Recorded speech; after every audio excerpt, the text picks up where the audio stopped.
Pues vamos comenzando, ¿va? Buenas tardes, bienvenidos a todos a otra edición del programa Lapso Tiempo de Psicología. El día de hoy estamos con un tema que me parece muy interesante, es VIH, abordaje y vinculación a los servicios de salud. Y nuestro invitado del día de hoy es el licenciado en Psicología, Omar Ubiarco. Él, como ya les comenté, es licenciado en Psicología y se desempeña en una asociación que trabaja con personas que viven con VIH, que se llama AHF México. Ahorita ya nos comentará un poquito más de todo esto. Yo les doy la bienvenida, les doy las gracias por estarnos siguiendo en este programa. Como siempre, los invito a que si tienen dudas o comentarios, por favor los coloquen en la parte de los comentarios y vamos a irlos respondiendo sobre la marcha. Pues Omar, además de ser, pues ahora sí que un amigo ya de tiempo, es también uno de nuestros ponentes, uno de nuestros docentes en el diplomado de psicoterapia breve de emergencia, que de hecho estamos por abrir. Recuerden que vamos a abrir otra edición de este diplomado ahora para el mes de septiembre. Iniciamos con las inscripciones el mes de julio y bueno, ya que salga toda la convocatoria se las comentamos, ¿bien? Bueno, mientras tanto, pues muchas gracias, Omar, por estar aquí el día de hoy compartiendo este tema tan interesante. Nos venimos uniformados ahora. Sí. era el color de hoy. Y bueno, pues gracias una vez más. Y bueno, un tema como hoy, el VIH, o sea, creo que es algo que además de que es un tema, pues, muy común, digamos, y es un tema que todos deberíamos conocer, creo que desde ahí partimos, ¿no? Muchas veces no tenemos bien la diferencia entre qué es como tal el VIH, qué es el SIDA. A veces pensamos que es lo mismo, lo decimos como si fueran sinónimos, ¿sí? Muchas veces, pues, no sabemos ni siquiera si existen especialistas para tratarlo. Pero yo creo que podemos empezar desde la base, ¿no? ¿Qué es el VIH? ¿Qué es el SIDA? ¿Cuáles son las diferencias? ¿Cómo se llama? ¿Cómo se come? Todo esto, ¿no? Claro que sí. Bueno, primeramente, cuando hablamos de VIH, la mayoría de la gente piensa que hablamos de una enfermedad. Empezamos por ahí. Cuando hablamos de VIH, no es una enfermedad. VIH es un virus, es el virus de inmunodeficiencia humana. ¿Qué es lo que hace este virus? En el momento que ingresa al organismo, lo que hace es atacar nuestras defensas, nuestro sistema inmunológico, especialmente o específicamente las células que se llaman linfocitos T CD4. Una vez que ingresa el virus y que ese va atacando las células, se va replicando. Es decir, el virus va generando copias de sí mismo. Conforme van aumentando las copias del virus, las células CD4, nuestras defensas, van disminuyendo. Eso es lo que va dejando a las personas vulnerables a que puedan adquirir alguna enfermedad oportunista. Y entonces sí entra a una etapa de SIDA. Entonces, cuando hablamos de VIH hablamos del virus, no de la enfermedad. Cuando una persona vive con VIH pero está controlada, está indetectable, más adelante vamos a hablar sobre qué es la indetectabilidad, es una persona que vive sin ningún signo, sin ningún síntoma. Entonces, no hablamos de una persona que vive enferma, hablamos de una persona que vive con VIH pero que no vive enferma. Cuando sí, ya hablamos de una enfermedad. Cuando la persona, si no está en tratamiento, las defensas bajan. Clínicamente se dice que una persona que ya está en una etapa de SIDA es cuando tiene menos de 200 CD4 y que su carga viral está arriba de las 100.000 copias. Y que bueno, ya se hacen manifiestos, signos y síntomas como consecuencia de diversas enfermedades oportunistas. Cuando hablamos de todo este cuadro es cuando ya hablamos de una etapa de SIDA. Ok, entonces ¿una persona puede vivir con el VIH indetectado, me dices? Puede llegar a ser indetectable con el tratamiento. Con el tratamiento y estar estable realmente y no manifestar sintomatología. Exactamente. De hecho, aún sin tratamiento, pueden llegar a pasar años para que se presente un síntoma. Pueden pasar incluso 7, 8, 10 años y la persona puede tener una vida de calidad sin presentar síntomas.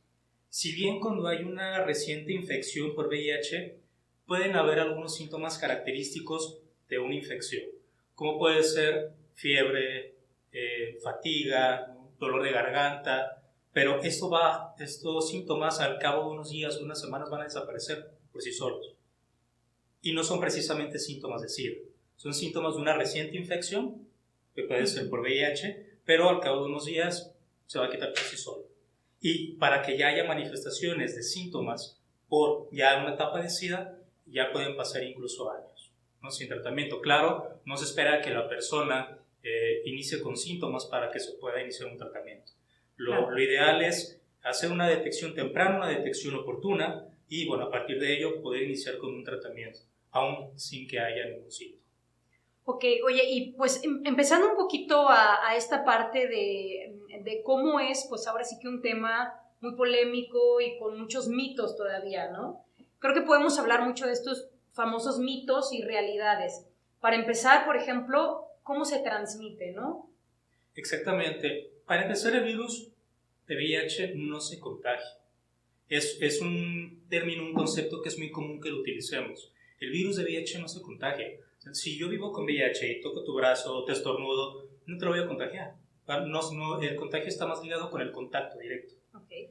El virus de VIH se transmite, no se contagia. Entonces, y se transmite a través de cierto tipo de prácticas muy específicas. Para empezar, el VIH se transmite a través de 5 fluidos muy específicos. ¿Cuáles son esos 5 fluidos?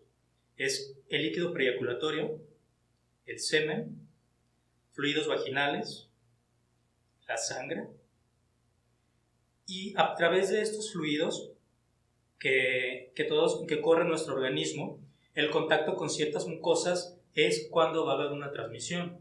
¿Cuáles son esas mucosas o puertas de entrada que las llamamos? Es el ano, la vagina, el pene, la boca, los ojos y heridas expuestas. Cuando hay un contacto, ya sea a través de la sangre o fluidos sexuales, con algunas de esas puertas de entrada, hablamos de que es una práctica de riesgo y es como puede suceder una transmisión. Ahora, esas vías de transmisión pueden ser sexual, puede ser sanguínea o puede ser vertical. Cuando hablamos de una transmisión sexual es como tal a través de una práctica sexual, una penetración, ya sea pene-ano, pene-vagina o pene-boca o boca a vagina o vagina-vagina. Es este tipo de interacción en una práctica sexual en la cual hay un intercambio de fluidos, por la cual puede haber una transmisión. Cuando hablamos de una transmisión sanguínea, puede ser por alguna transfusión de sangre. Ahorita es muy raro que suceda, ya hay protocolos ya muy específicos para evitar una transmisión por este medio. Sin embargo, sabemos que años atrás pues sucedía. Y puede suceder, pero solamente porque haya una negligencia. Sí, ya hay muchísimas regulaciones, ¿no? En cuanto a estar analizando la sangre, y bueno, desde que te analizan para saber si puedes ser donador o no puedes ser donador, y después también vuelven a analizar, pues en los bancos de sangre tienen como muchas regulaciones y todo. Exactamente. Sin embargo, pues está el antecedente y ahí está, ¿no? De que puede ser una vía de transmisión. La otra es que si se utilizan drogas inyectables y se comparten, ¿no? las jeringas, pues es otra vía de transmisión sanguínea. Y bueno, la vía vertical, que es durante el embarazo, puede ser transmitido de la mamá hacia el bebé. Es por ello que lo ideal es que una mujer que se sabe embarazada, o una persona que se conoce embarazada, se haga pruebas de detección por lo menos una cada 3 meses durante el periodo de gestación, para que si se detecta que vive con el virus, inicie un tratamiento para tratarse ella y para prevenir la transmisión al bebé. De igual manera, el parto debe de ser vía cesárea y una vez que ha nacido se debe de sustituir la leche materna por fórmula. Y de igual manera continuar con monitoreo tanto de ella, que se mantenga ya con el tratamiento indetectable, como del bebé, ¿no? Que no se desarrolle a lo largo del tiempo. Fíjate, una pregunta aquí que creo que hemos tenido, porque bueno, yo también ya he platicado mucho contigo fuera de aquí, ya nos has dado otros cursos, bueno, pero una pregunta que yo tuve en algún tiempo y que sé que muchas personas tienen también es esta cuestión de si la madre tiene VIH, ¿puede tener un hijo que no lo tenga? Sí, precisamente como te lo acabo de mencionar, si se hace una detección temprana, se inicia un tratamiento, se realiza el parto vía cesárea, sustituye leche materna por fórmula y el niño puede nacer libre de VIH. Incluso cuando hablamos ya de parejas que las denominamos serodiscordantes, ¿no? Que es cuando una de las parejas vive con VIH y la otra persona no. Pueden tener hijos. Claro, la persona que vive con VIH debe de mantenerse en un estatus de indetectabilidad y la persona que no vive con VIH de igual manera debe iniciar un tratamiento profiláctico preventivo para no adquirirlo. De igual manera la gestación debe de seguir debe de llevar un seguimiento y el bebé puede nacer libre de VIH. Mira qué interesante, ¿no? Ahora sí que derribar muchos mitos que se tienen en cuanto a esto, que no sé, o sea, pareciera que es un tema todavía, híjole, que falta muchísimo por hablar, por educar a la sociedad, porque vaya que he escuchado, ¿no? A mí me ha tocado muchos comentarios como de, es que si tienes VIH, mejor ya, o sea, y aún así, ¿no? Aún sin llegar al SIDA como tal, ¿no? Tienes VIH, mejor ya no tengas pareja, no te metas con nadie, o el otro mito, fíjate, el busca a alguien que también tenga VIH, y no nos ponemos a ver esta cuestión de que hay como también etapas, ¿no? Y pareciera que, si tú tienes una pareja que también tiene VIH, ya nada puede salir peor, digamos. ¿Qué pasa en estos casos? Fíjate, y eso es muy importante. En primera, una persona que se sabe en el momento de un diagnóstico, ¿no? Que se le da la notificación de que su resultado es reactivo o positivo, lo primero que pasa es que se viene el mundo encima, ¿no? Piensan en todo lo que ya no van a poder hacer, que en ese momento realmente es un pensamiento, básicamente. No es que realmente no lo puedan hacer, claro. Pero el momento, el sentido de que estoy perdiendo la vida, estoy perdiendo salud, de no sé cuánto vaya a vivir, ¿no? Las relaciones sexuales, si las voy a tener, si mejor no las tengo, o en este momento no quiero saber nada de relaciones sexuales, porque también pasa. Y pasa incluso en personas que estuvieron en riesgo, pero que ni siquiera viven con VIH, pero que el impacto psicológico del riesgo en el que estuvieron está que dejan de tener vida sexual. Entonces, tiene un impacto psicológico en ese sentido. Entonces, desde ese sentido es la creencia de lo que voy a tener que dejar de hacer. Y realmente es este pensamiento de si puedes continuar con tu vida prácticamente como la llevabas antes, ¿no? Específicamente hablando de una práctica sexual, lo importante es seguirte protegiendo, en el sentido de que una vez que estás con el tratamiento, al cabo de algunos meses, te vas a volver indetectable. Quiere decir que la carga viral o el número de copias de virus que hay en la sangre va a disminuir hasta un mínimo en el cual ya no va a ser transmisible. Es decir, ya no lo vas a transmitir. Pero sí te puedes infectar, no nada más de otro tipo de infecciones de transmisión sexual, sino que te puedes reinfectar de VIH. Y eso es lo que muchas personas todavía ignoran. Personas que aún viven con el virus. Dices, ok, si vivo con VIH y tengo una práctica sexual sin protección con otra persona que también vive con VIH, ¿qué es lo peor que puede pasar? Claro. Pues ya los dos vivimos con el virus. Y realmente es que no. Cada persona dentro de sí mismo tiene un tipo de cepa diferente de VIH. Por lo tanto, en el momento que hay una práctica sexual en el cual interactúan las dos personas, hay una práctica de riesgo, no se utiliza ningún tipo de protección o de método de barrera, ¿qué pasa? Que ambos se van a reinfectar. Y en el momento que hay esta reinfección, una persona que vive con VIH va a adquirir la cepa que tiene la otra persona. En ese momento, las cepas se unen y generan una nueva mutación. Sabemos que parte de la naturaleza de este virus es la mutación que muta, es su naturaleza. Por lo tanto, se unen, crean una nueva mutación y estas mutaciones normalmente son más agresivas y son más resistentes. Por lo tanto, incluso puedes desarrollar resistencias a tu mismo tratamiento. Si tú ya lograste tener una adherencia buena con tu tratamiento, si eres indetectable, pero empiezas a desarrollar resistencias por este tipo de reinfecciones, es como dar un paso hacia atrás. Y este medicamento ya no va a ser efectivo y se va a tener que cambiar. ¿Qué pasa? Porque hay casos en los cuales desarrollan tantas resistencias que ya muchos de los fármacos que hay en el mercado para tratar el VIH ya no son efectivos. Pero ya no es porque el tratamiento no es efectivo, sino que dentro de tu organismo ya desarrollaste tantas resistencias que ya es muy difícil el medicamento que puede tener un efecto adecuado. Entonces, desde allí la importancia de la psicoeducación y de tener estos autocuidados. O sea, realmente el cuidado médico es bastante sencillo, si lo decimos de esta manera, porque el tratamiento consiste en tomarte una pastilla al día, diario. Y eso prácticamente va a ser todo en cuanto a tratamiento médico. Esto hablando claro si nada más es un tratamiento de VIH. Es una pastilla que no te toma ni un minuto tomártela y listo, ¿no? Todo lo demás tiene que ver con autocuidados en cuanto a una alimentación sana, balanceada, hacer ejercicio, ¿no? Los hábitos de sueño que son muy importantes. No exponerte a otro tipo de riesgos. Otro tipo de riesgos, el utilizar métodos de barrera en tus relaciones sexuales y, claro, de igual manera también el consumo de drogas o de alcohol o de tabaco, siempre eso va a ser algo que lo va a potencializar. Entonces, lo ideal es de que si es una persona que ya hay un abuso de sustancias cuando se conoce su estatus de serológico, lo ideal, claro, no le vamos a decir, sabes que a partir de mañana me dejas de consumir todo. Claro. Sabemos que no va a suceder así, pero sí iniciar un proceso de rehabilitación, ir disminuyendo esto. ¿Para qué? Para que esas defensas vayan subiendo a la par. Entonces, con el tratamiento el virus va disminuyendo, pero con nuestros autocuidados las defensas van a ir aumentando hasta llegar a niveles que puede tener cualquier otra persona que no vive con el virus. Y eso es lo que te permite tener una vida completamente normal.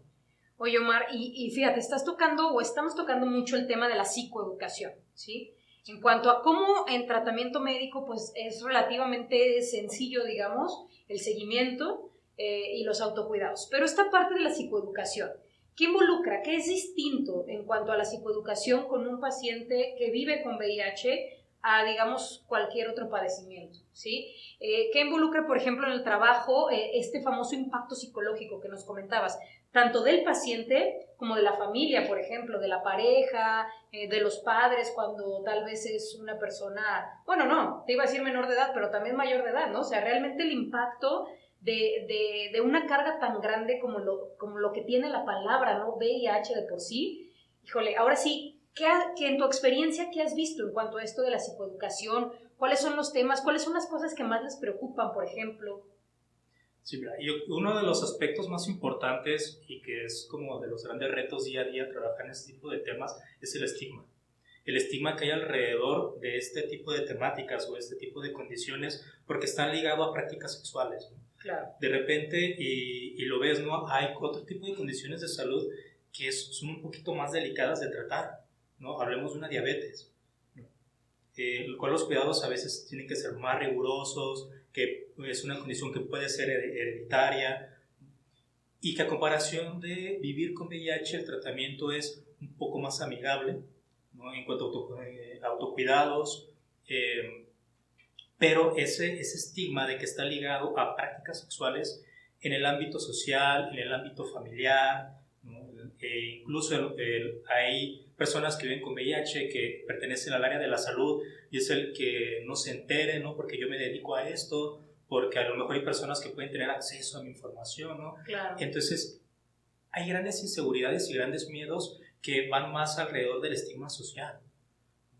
Y eso es algo muy importante para las personas en el caso que atienden pacientes que viven con VIH, llámense psiquiatras, psicólogos, nutriólogos, ¿no? O trabajadores sociales, que es muy importante que detectemos este tipo de situaciones, porque muchas veces nosotros pensamos que lo que más le impacta a la persona sí es la parte de su salud, pero a veces nos llegan también pacientes que realmente están muy bien informados y realmente no les importa, bueno, no es que no les importe, sino que lo que les genera más ruido no es la parte del tratamiento, porque muchos manifiestan que ellos saben que se van a tratar, que van a tener sus cuidados y que con eso van a estar bien. Lo que en el momento realmente más les impacta o que les genera más miedo puede ser híjole, ¿cómo le digo a mi pareja? Claro. Porque a lo mejor tengo más parejas sexuales, ¿no? O ¿cómo le digo a todas esas parejas sexuales? ¿Cómo se lo digo a mi familia, a mi mamá, a mis hermanos, o a mis amigos? Y esa parte nos lleva también el cómo les digo o a quién le tengo que decir, ¿no? Y esa también es una presión muy grande que empiezan a tener en el momento que hacemos que damos la notificación. Entonces es muy importante primeramente identificar en el momento cuál es la necesidad más grande de la persona. Claro, porque luego pareciera con algunos pacientes, por ejemplo, que es esta cuestión de a quién le tengo que decir, y como si tuvieran que vivir con una pancarta, digamos, de hey, tengo VIH, no te me acerques, ¿no? Unas de estas cuestiones, cuando realmente pues puede que esta información, como tú dices, como tener diabetes, como tener hipertensión, pues solo sea necesario que lo sepan personas cercanas por cualquier complicación, obviamente en este caso pues la pareja, específicamente las parejas sexuales, como comentas, tu médico y pues ya, realmente, ¿no? Sí, y realmente lo que yo les comento a las personas cuando les entregamos, por ejemplo, un resultado reactivo es primero, pues, verlo asimilando tú, ¿no? Vamos trabajándolo. Ok, si quieres compartirlo con alguien, ok, si no, no te sientas presionado, es tu derecho. Claro. O sea, el comunicar tu condición, tu estatus, es tu derecho si lo quieres hacer o no. En la cuestión laboral, ¿no? No te pueden obligar a notificar sobre tu condición, no porque están violentando tus derechos. Tampoco no puede depender de eso el que te contraten o no. No te pueden hacer una prueba de VIH sin tu consentimiento, ¿no? Sabemos que en muchos empleos, como parte del proceso de contratación, es que pasas por una serie de estudios médicos, ¿no? Claro. Si en esos estudios te incluyen un estudio de VIH y tú no lo sabes, ¿no? Hasta que te entregan un resultado, están violentando tus derechos. Aquellos que se han hecho alguna prueba, ya sea en alguna asociación o en un hospital o en una clínica, saben que cuando les van a hacer una prueba, firman un consentimiento, ¿no? De que están consintiendo que se les aplique la prueba. Entonces, desde esa parte también es muy importante que una persona que vive con esta condición, no es nada más el psicoeducar en la parte de médica, en la parte de su salud, en la parte alimentaria, es también la parte de sus derechos. Bien, ahora sí que con el paquete, ¿no? Conocer cuáles son tus derechos para que los identifiques en el momento que se están violentando y que puedas ejercer también acciones legales, la parte del tratamiento.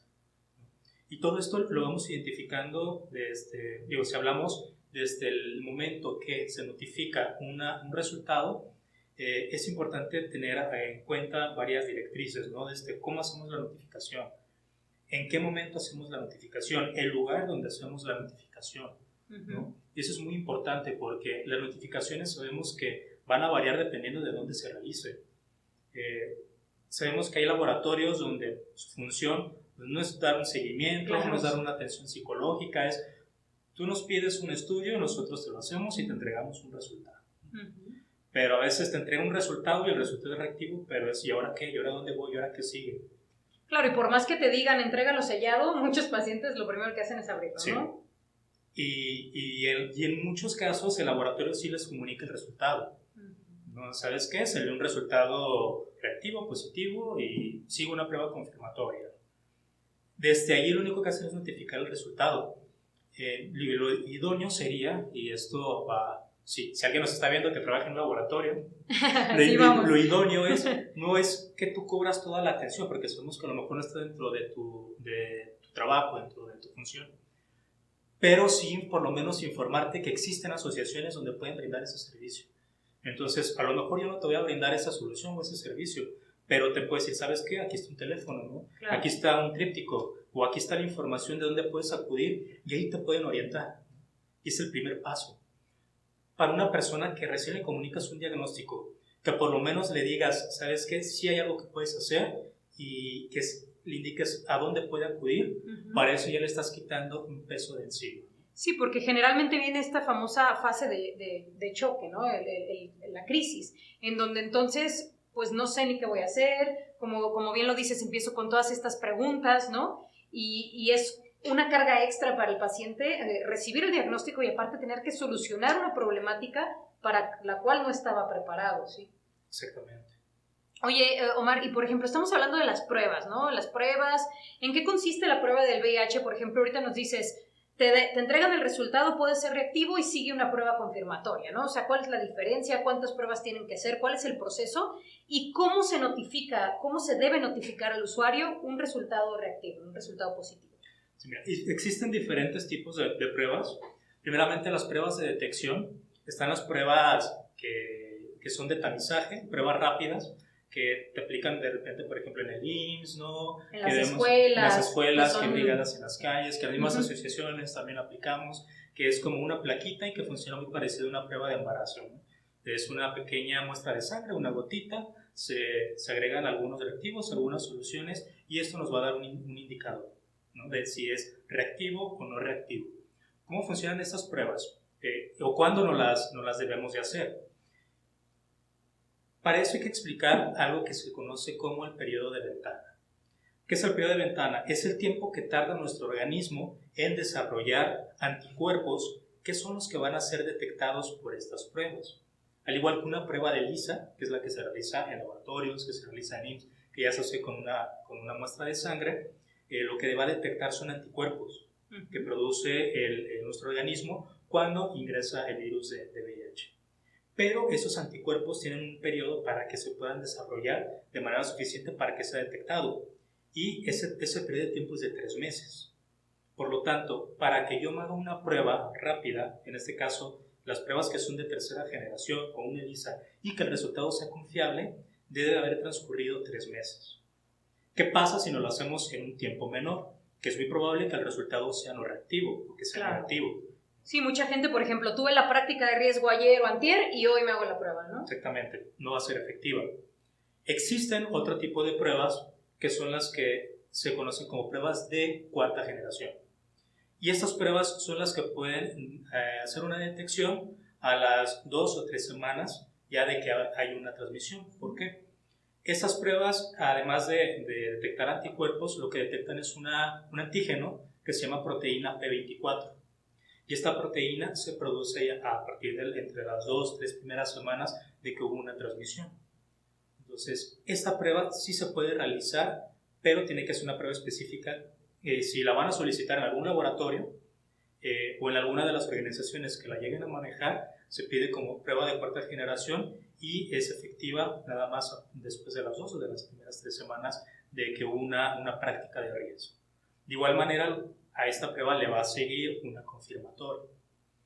¿Cuándo hablamos ya de una prueba confirmatoria? La prueba confirmatoria es la prueba de Western Blot. Y esta prueba es la que realizan ya, por ejemplo, en el IMSS. Te la pueden realizar también de manera gratuita. O te la pueden realizar algunos laboratorios, pero ya los costos son más elevados. Claro. Si hablamos de que una prueba de detección de anticuerpos puede salir alrededor de entre los 200 pesos aproximadamente, una prueba de Western Blot puede salir arriba de los 2,000 pesos. ¿Las pruebas de detección en cualquier laboratorio también? Depende del laboratorio. Pero sí que eso sí depende del laboratorio. Hay laboratorios que a lo mejor sí los manejan, pero no en todas sus sucursales. Ah, ok. Entonces va a depender mucho del laboratorio, pero las pruebas rápidas sí es muy común que las encuentres. O por ejemplo en las asociaciones los puedes encontrar y son de manera gratuita. Okay. Entonces puedes seguirle la prueba ya de Western Blot, que es como parte de los protocolos que dictan que se tienen que realizar, ¿no? Ya es una prueba sanguínea en la que también se van a detectar tanto anticuerpos como el antígeno P24. Existen otro tipo de pruebas que ya son más específicas y que son necesarias ya para poder iniciar con un tratamiento, que son la carga viral y es el conteo de CD4. La de carga viral es el conteo de copias que hay de réplicas del virus por mililitro de sangre. Y esa es lo que va a permitir detectar, como lo mencioné, el número de copias que hay del virus, la carga viral, y que nos va a poder dar un margen como de cuánto tiempo ha transcurrido. Si bien no puedes saber exactamente cuánto tiempo tienes viviendo con el virus, pero te puedes dar una idea, ¿no? Cuando la carga viral está muy elevada o está muy baja. Y de igual manera, con esto se puede medir si ya la persona ya está en una etapa de SIDA o no. Esta siempre va a la par del conteo de células CD4, ¿no? Que son las defensas. De igual manera se hace el conteo de las defensas y si está arriba de las 200 CD4, sabemos que, bueno, si bien no está en el número idóneo, pero el riesgo no es tan elevado, ¿no? ¿Cuándo se considera ya un riesgo alto? Cuando la persona tiene menos de 200 CD4. ¿Por qué? Porque en este nivel de defensas ya el riesgo de adquirir cualquier tipo de enfermedad oportunista, y cualquier tipo de infección por bacterias, por hongos, por virus, tuberculosis. Y bueno, ahorita durante la contingencia, pues también sabemos que también se puede adquirir. El nivel de nuestras defensas es lo que va a determinar el qué tan vulnerables vamos a estar, ¿no? Pero es muy importante conocer este tipo de resultados en cuanto a CD4 y en cuanto a carga viral. Y aunado a esto, una de las preguntas que es muy recurrente, sobre todo ahorita, durante la contingencia, porque desde el principio que supimos que uno de las poblaciones clave para la cuestión del del SARS, ¿no? Del SARS-CoV-2, es las personas que viven con VIH, ¿no? Es como una población que identificaron como de riesgo, ¿no? Claro. Entonces, a partir de que se dio a conocer esto, usuarios que yo en algún momento vinculé empezaron a contactar, ¿no? Empezó como nuevamente esta ansiedad de, híjole, ya me siento otra vez vulnerable. Pero la verdad es que quienes están en riesgo son las personas que no están en un tratamiento y que sus defensas, sus CD4 están por debajo de las 200. Esas son las que son las personas que están en riesgo de que pueda haber complicaciones, ¿no? Por COVID. En el caso de las personas que están en tratamiento, que están indetectables o que bien sus defensas están arriba de las 200 CD4, el riesgo es el mismo que tiene cualquier otra persona. Ok. Bueno, qué bueno que bueno, nos metemos un poquito a puntualizar esta parte, porque pues sí son cuestiones que, como bien lo comentas, ¿no? La situación que estamos usando actualmente, esta cuestión de la contingencia, ha traído ansiedad a la población en general, pero me imagino, precisamente ahora que lo comentas, ¿no? Estas poblaciones de riesgo, ¿cómo se eleva esta cuestión? Me voy a permitir leer una pregunta aquí que se me hizo muy interesante, es de Andrea Alemón, que de hecho fue nuestra invitada la vez anterior, y nos dice, ¿has tenido algún paciente que no cree en el VIH o SIDA, que no cree que exista, y cómo lo has manejado, ¿no? Sí. Mira, he tenido desde usuarios que en el momento de la detección les comunicas el resultado y te dicen que no creen, que no creen que exista, que ellos se sienten bien, ¿no? Pero digo, lo replanteas, ¿no? Pues si no crees, entonces, ¿por qué te estás haciendo una prueba? Claro, ¿no? sí. Esa es una. Otra, me tocó una vez un usuario que su pareja vivía con VIH y él también. Pero también estaba esta renuencia de no creer, ¿no? Ellos continuaron con su vida y él decide retomar o buscarnos para iniciar el tratamiento cuando su pareja se complica, ¿no? Se complica la situación de su pareja y su pareja fallece. Okay. Muchos te refieren también tratamientos alternativos, ¿no? Herbolaria, otra cosa, la acupuntura, imanes, otro tipo de terapias alternativas, ¿no? Si bien no hay un sustento científico que te diga, sabes que este tipo de situaciones sí genera, incluso porque muchos dicen es que hay otro tipo de terapias que incluso eliminan, ¿no? El VIH, ¿no? Sabemos que no, por lo menos científicamente no se conoce ninguna cura de nada que elimine el virus por completo. Pero a muchos les ayuda en la parte emocional. Claro. ¿no? Y la parte emocional es importante en el sentido de los autocuidados y de que puedan subir las defensas. Cuando me llegan con ese tipo de argumentos yo realmente no los pongo en contra, ¿no? De ese tipo de ideas. ¿Okay? Si tú quieres seguir con esos tratamientos alternativos, pues es válido y si te hacen sentir bien, pues es excelente, ¿no? Porque también buscamos que te sientas bien. Pero hay que dejar de lleno esta parte del tratamiento. Y bueno, ok, si no crees en la parte de que existe el virus, para eso vamos a realizar pruebas. Es mejor prevenir la parte de que no llegues a un punto crítico por no creer, que la parte de que sigas un tratamiento que al fin y al cabo va a ser benéfico para ti. Al final de cuentas es el objetivo. Si bien tampoco vas a obligar a la persona, ¿no?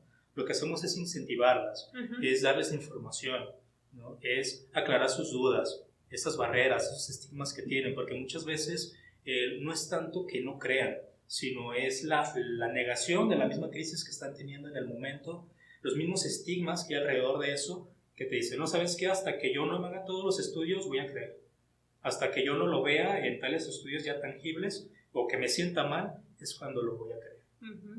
Desgraciadamente, en algunas ocasiones es hasta entonces cuando buscan una atención. Ya que avanzó muchísimo. Ya que avanzó demasiado.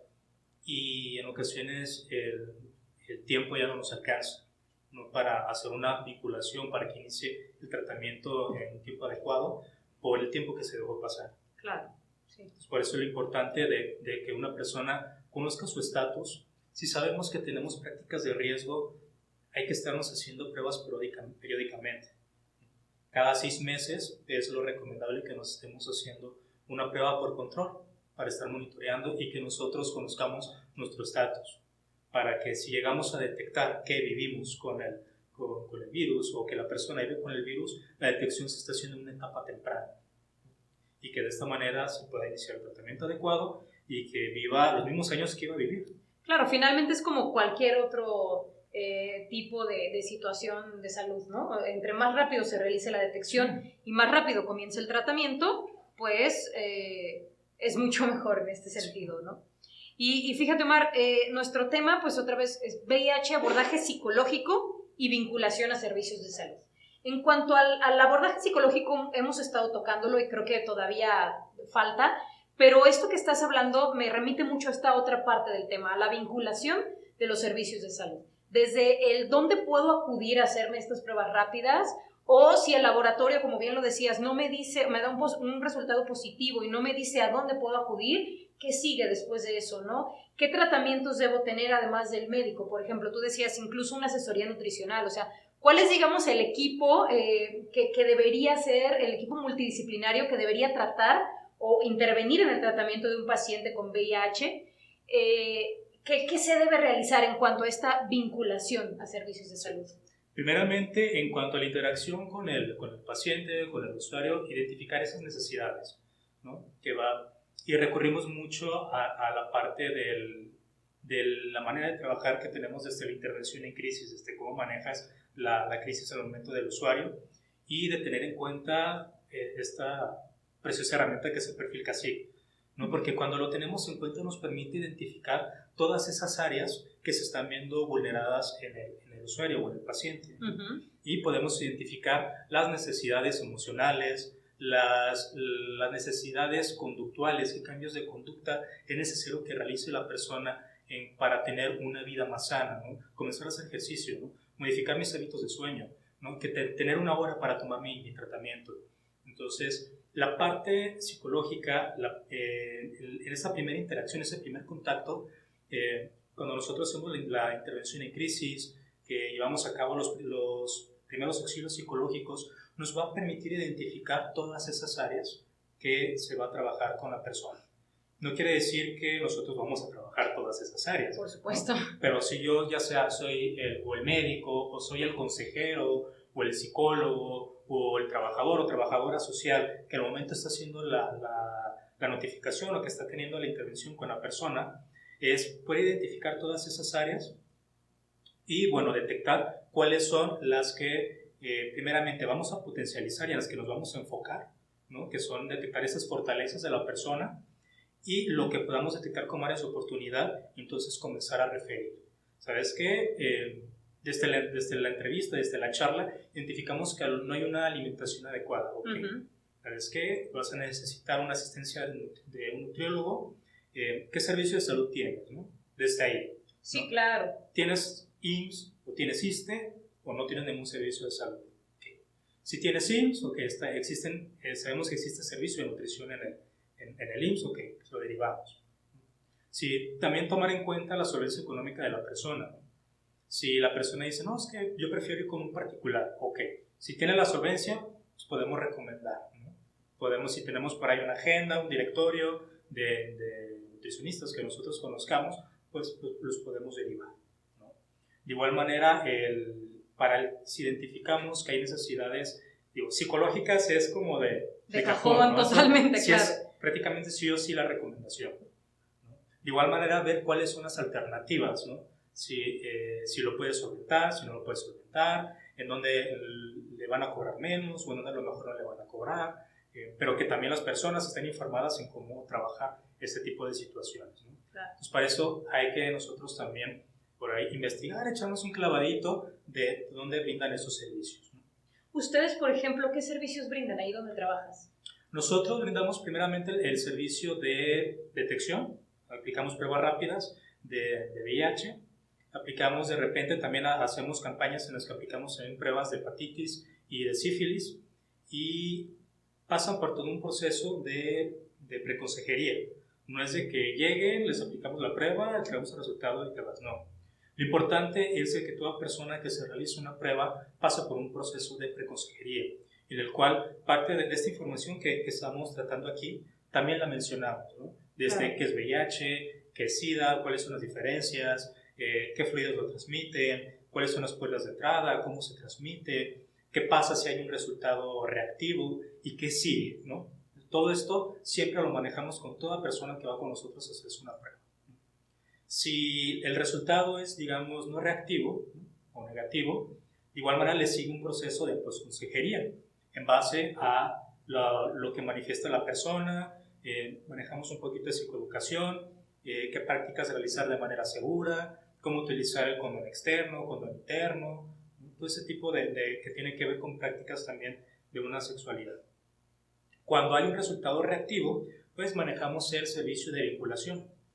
Y ese servicio de vinculación consiste en todo un acompañamiento y orientación con la persona desde el momento que hacemos la detección y que notificamos el resultado hasta que la persona ya tiene su medicamento en la mano.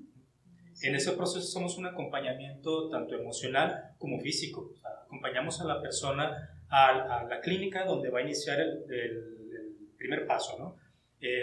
Nos apoyamos mucho de COESIDA, que es el Consejo Estatal para la Prevención del SIDA. Ahí llevamos a muchos de los usuarios para que inicien su proceso de incorporación. Entonces nosotros los acompañamos también a sus primeras citas, ya sea en IMSS, en ISSSTE o en los hospitales civiles. También nosotros los acompañamos en el proceso, con el fin de agilizar, hacer todo más rápido, facilitarlo también para la persona y hacerlo también más llevadero. Sabemos que de repente los procesos en los servicios de salud a veces son muy complicados, son muy laboriosos, o para que llegues al punto en el que tienes que llegar es porque ya rebotaste en otros. Que aquí no es, que tienes que ir para acá, que acá no es. Entonces se pierde mucho tiempo y la persona se frustra. Y a veces tan solo ese proceso frustrante influye para que la persona dice, no, ¿sabes qué? Si así va a ser siempre, mejor no atiendo. Entonces nosotros lo que hacemos es atacar esa parte para que la persona también aprenda cómo manejarse por sí misma en los servicios de salud, cómo conducirse, a dónde tiene que acudir, qué tiene que hacer, ¿no? Saber, conocer cuáles son los tiempos también entre cada uno de los estudios y del por qué. Porque muchas veces nada más dices, ¿sabes qué? Te voy a mandar a hacer estos estudios y nos vemos en un mes. Y tú así, híjole, pero es que yo ya me siento mal, ¿no? ¿Y qué hago en este mes, no? ¿Qué hago en ese mes exactamente si me siento mal? Entonces, es todo ese proceso de acompañamiento y de igual manera hay un contacto, ¿no? A pesar de que la persona ya haya iniciado su tratamiento, los canales de comunicación se mantienen abiertos por dudas, porque a lo mejor, y eso es algo que también está sucediendo mucho ahorita y que es importante tocar el tema, que la persona se queda sin empleo y que pierde su seguridad social. ¿Qué pasa en este caso? Que o no la tiene o la pierde. Si no tiene seguridad social o la pierde, la opción es atenderse en hospitales civiles. Específicamente, quienes brindan servicio ahorita de primera atención para las personas que van a iniciar con tratamiento es el Hospital Civil Fray Antonio Alcalde, o que todos conocemos como el Hospital Civil Viejo, y el Hospital Civil Juan y Menchaca, ¿no? O Hospital Civil Nuevo. Esos dos hospitales son los que atienden por parte del convenio que hay con el INSABI. Sabemos que en el caso de Jalisco no estamos adheridos como tal al INSABI, ¿no?, que es este sistema que vino a sustituir el Seguro Popular. Que también fue todo un tema al inicio de año, ¿no? Porque no se sabía cómo iban a proceder. Claro, cómo se va a canalizar y exactamente. todo eso.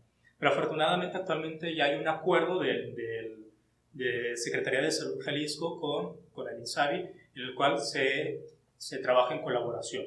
Y por medio de esos trabajos en colaboración, la atención se sigue manteniendo en el Hospital Civil Viejo como en el Hospital Civil Nuevo. No requieres inscribirte, únicamente hay que darse de alta en el hospital, llevando una copia de identificación y copia de tu CURP.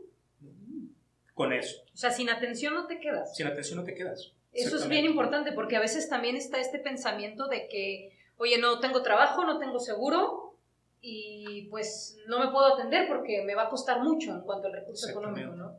Y además mencionar, el tratamiento es gratuito. Muchos les inquieta el qué tan costoso es el tratamiento para conseguirlo.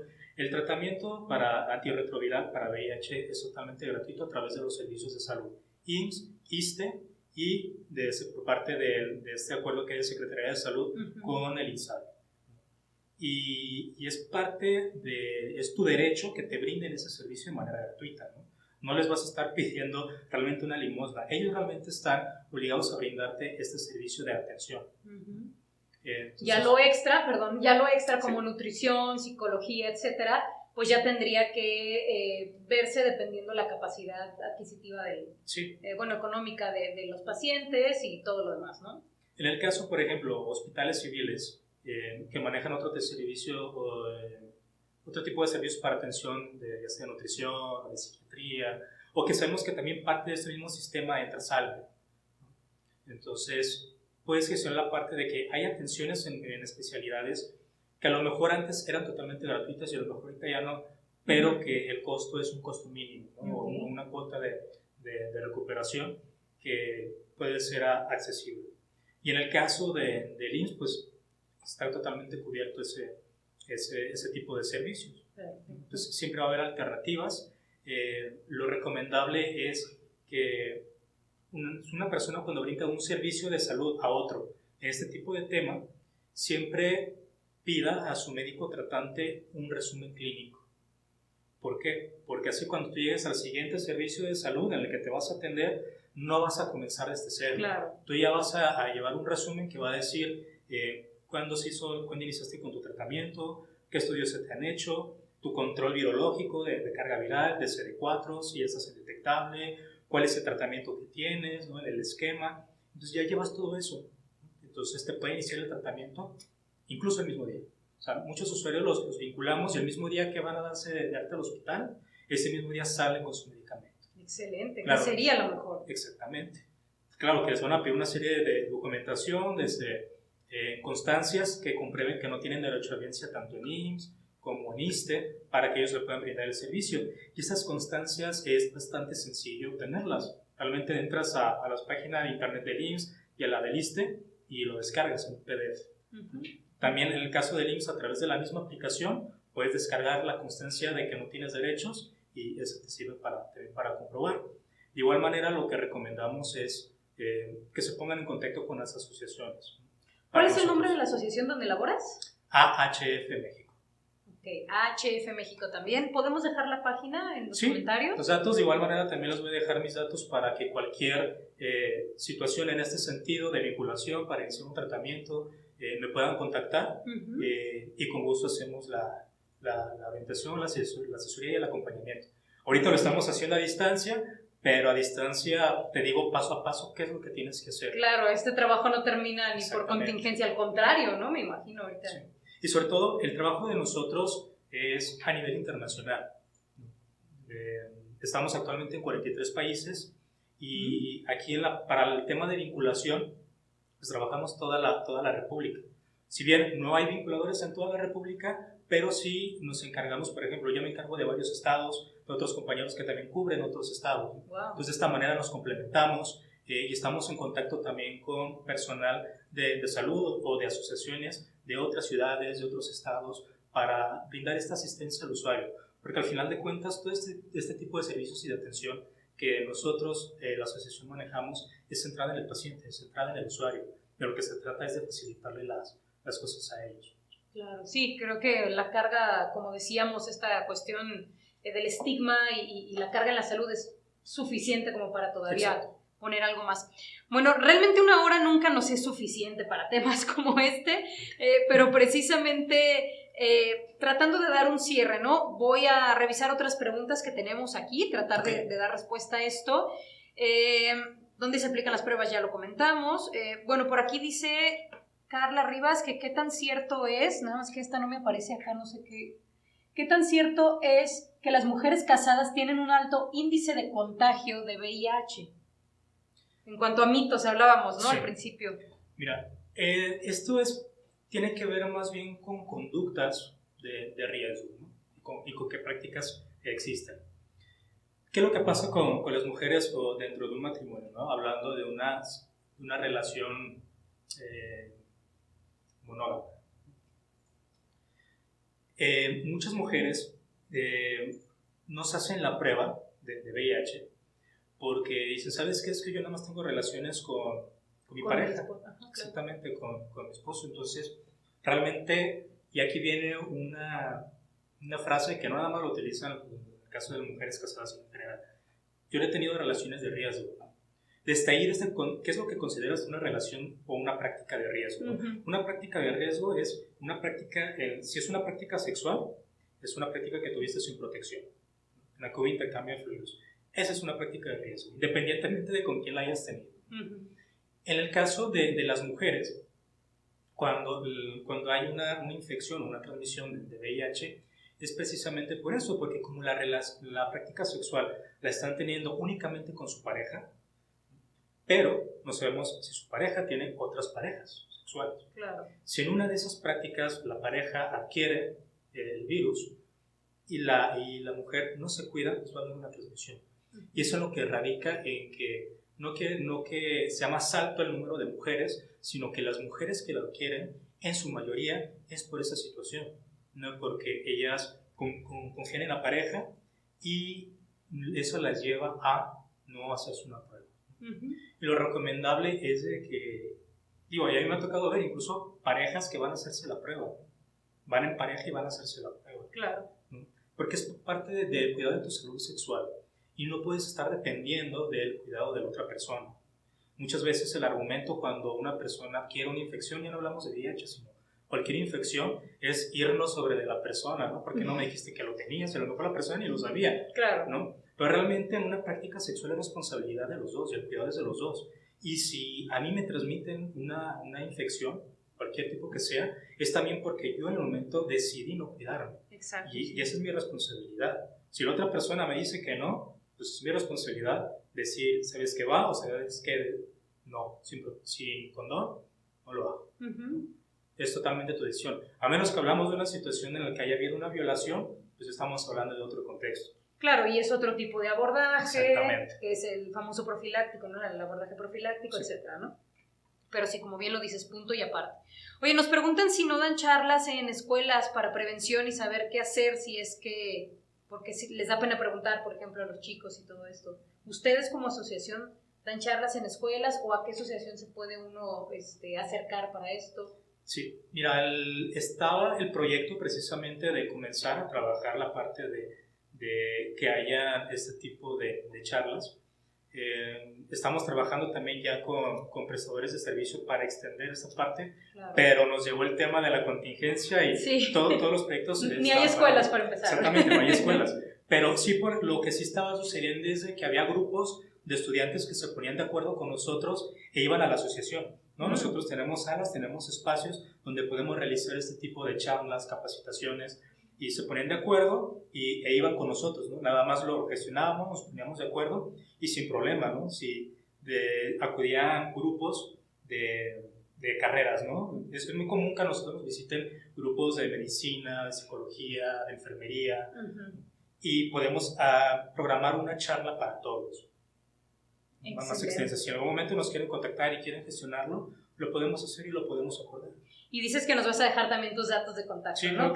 Sí. Oye, Omar, ¿y tú además de la asociación tienes consulta externa? ¿Tienes donde puedas atender pacientes o solo es en la asociación? La atención ahorita la estoy manejando completamente en la asociación. Estoy de tiempo completo allí.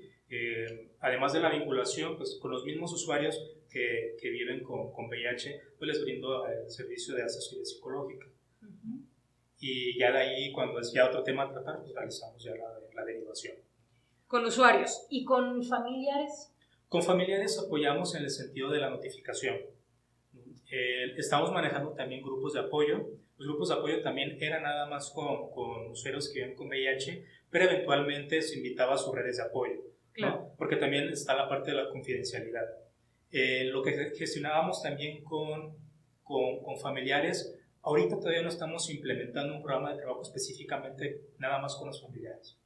Pero de manera individual, si el familiar ahí me contacta o la pareja, me sabes que mis amigos necesitan más información, ok, lo agendamos y lo programamos. Uh-huh.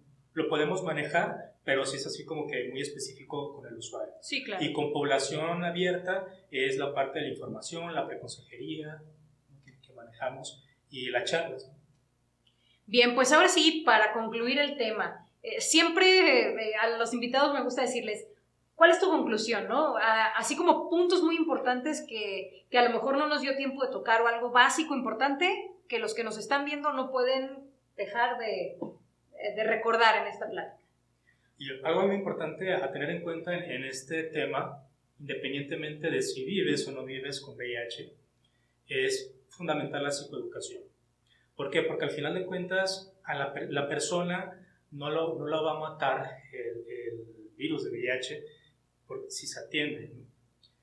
Lo que finalmente termina afectando o llevando a una persona hasta la muerte es el estigma, el miedo, la discriminación. Y eso es una tarea que nos compete a todos en todos los sentidos. No nada más una persona que vive con esta condición, sino para las personas que tratamos con ellos, ya sea en la parte profesional o en la parte si nos toca ser familiar, si nos toca ser amigos, si nos toca ser pareja. La parte de informarnos, y que es parte también de nuestro cuidado hacernos una prueba, de que le perdamos el miedo, porque lo que le tenemos miedo es el resultado. Claro. Pero realmente, mientras más lo vamos adoptando, ¿no? como una medida de prevención, de conocer nuestro estatus, de tener este autocuidado con nuestra salud sexual, se va adoptando como una práctica regular. Hablando de práctica regular, ¿cada cuánto es recomendable, así como población en general, realizarnos la prueba? Cada 6 meses, o por lo menos una vez al año, ¿no? Okay, sí. Pero cada 6 meses, una vez al año, es recomendable podernos hacer una prueba rápida. Una prueba rápida no te toma más de 15 minutos entre la consejería, la charla y que te apliquen la prueba. Ya si se extiende por otro tipo de cuestiones, pero es realmente rápido, es confiable, es seguro, se maneja todo de manera confidencial. Entonces, es importante ir adoptando esto, ¿no? Como parte de nuestro cuidado de la salud, así como en el caso de las mujeres se recomienda que periódicamente acudan con su ginecólogo, ¿no? También los hombres eventualmente estamos explorando acudir con el urólogo, ¿no? Para un chequeo rutinario, pues también empezar a adoptar este tipo de pruebas. Bueno, pues me encantó esa conclusión, ¿no? Realmente la parte del autocuidado, de la conciencia, pues, de la salud de uno mismo y la responsabilidad, tanto propia como social, ¿no? Exactamente. Entonces, pues bueno, Omar, pues te agradezco mucho haber estado aquí el día de hoy compartiendo todo esto tan interesante que nos comentas, este tema que de verdad tiene muchísimo para dar y creo que podríamos estar otras 3, 4 horas aquí. Más. Y tal vez en algún punto hagamos una segunda parte ya con cosas más específicas, por ahí tenemos cositas pendientes, pero por el día de hoy, en nombre de todo, pues ahora sí que todos los que hacen posible este programa, te agradezco muchísimo el haber estado por acá. Al contrario, muchas gracias por la invitación. Siempre es un gusto estar por aquí, saludarlas, verlas, compartir información, compartir conocimiento y compartir este espacio. Muchas gracias por la invitación y una gran experiencia. Y el tiempo se va volando. Sí, vuela. Bueno, pues también gracias a ustedes que nos están siguiendo por este medio, nos están escuchando como cada viernes y pues como cada viernes los invito a que estén presentes en nuestro siguiente tema, el siguiente viernes en punto de las 4, ya saben, por acá vamos a estar trayéndoles pues temas muy interesantes, ¿no? Esto sigue. También les invito a que si ustedes tienen alguna pues inquietud con algún tema que les gustaría conocer, etcétera, también nos lo dejen en los comentarios. De verdad, nosotros buscamos quién es el ponente adecuado, quién es ahora sí que la persona con el expertise para venir a hablarnos de esto, ¿no? Pero lo que nos interesa es llevarles la información pues que realmente ustedes quieran tener, ¿no? Las dudas, resolverlas, etcétera. Entonces, muchas gracias también a ustedes por estar aquí siguiéndonos. Gracias a nuestro detrás de cámaras también, Liz, muchas gracias. Diego, nuestro creador de contenidos. Y nos vemos la siguiente semana a las 4. Saludos a todos. Hasta luego.